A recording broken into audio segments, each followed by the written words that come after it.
həyatım sən gedən andan dayanıb, yenidən ömrü başlaya bilmirəm.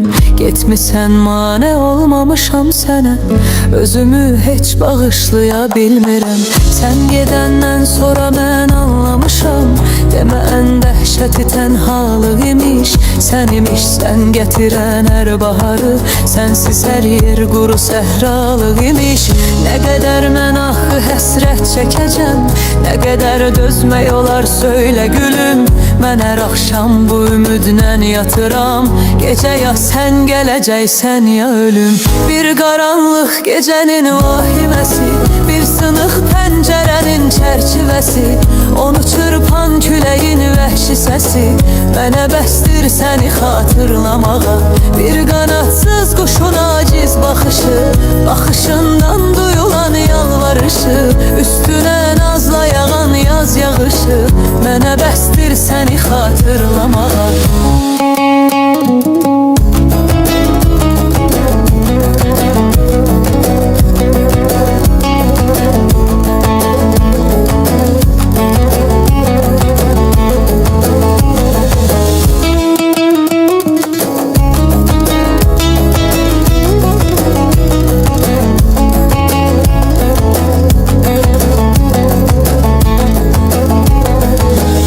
Gedəndən sonra gün görməmişəm, elə gündüzdə mənim tüm gecədir.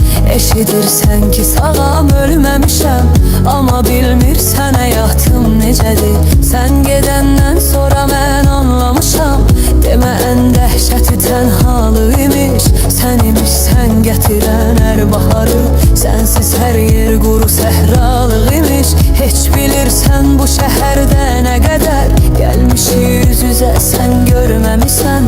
Sənə öz ömrünü qurban verənə ola bilməz ki fikir verməmisən. Gecəni yatmamışam sübhə kimi, sənə bu məktubu hazırlamışam.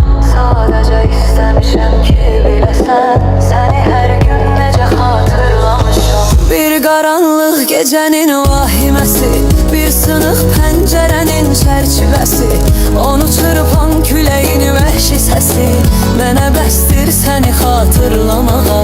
Bir qanadsız quşun aciz baxışı, baxışından duyulan yalvarışı, üstünə nazla yağan yaz yağışı mənə bəsdir səni xatırlamağa.